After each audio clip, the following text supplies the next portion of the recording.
അങ്ങനെ വേണമെന്ന് വിചാരിച്ചിട്ടല്ല.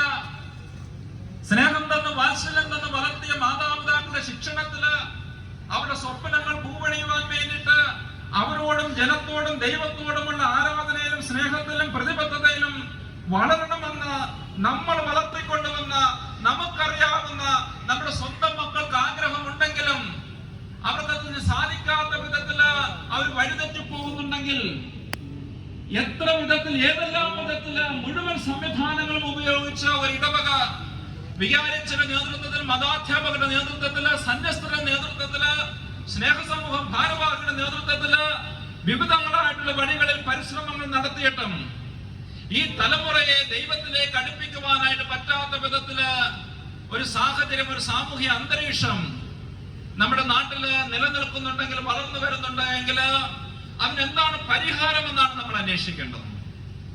അതിന് പരിഹാരമില്ലായകയില്ല. കാര്യം എന്താണെന്ന് അറിയാമോ? പാപം വർദ്ധിച്ചെടുത്ത് കൃപ അതിന്മേൽ വർദ്ധിച്ചുവെന്നാണ് വചനം പറയുന്നത്.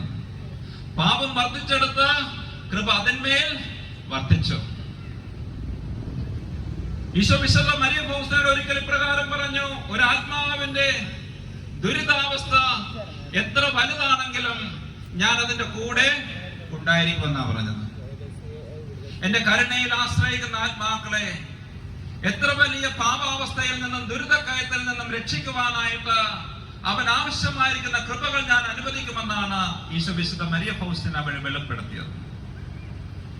കുഞ്ഞുനാൾ മുതലേ വിശ്വാസ വെളിച്ചത്തില്, മതപരിശീലനത്തില്, ഇതുപോലുള്ള തിരുനാൾ ആഘോഷങ്ങളില്, കുടുംബ പ്രാർത്ഥനയില്, ധ്യാനങ്ങളില് ഒക്കെ പങ്കെടുപ്പിച്ച് നമ്മൾ വളർത്തിക്കൊണ്ടുവന്ന നമ്മുടെ മക്കള് നമ്മുടെ കൈപ്പിടിയിൽ ഒതുങ്ങാതെ, ചൊല്ലുവിളിയിൽ നിൽക്കാതെ, നിർദ്ദേശങ്ങൾക്ക് വഴങ്ങാതെ, സാമൂഹ്യ ദ്രോഹികളായിട്ട്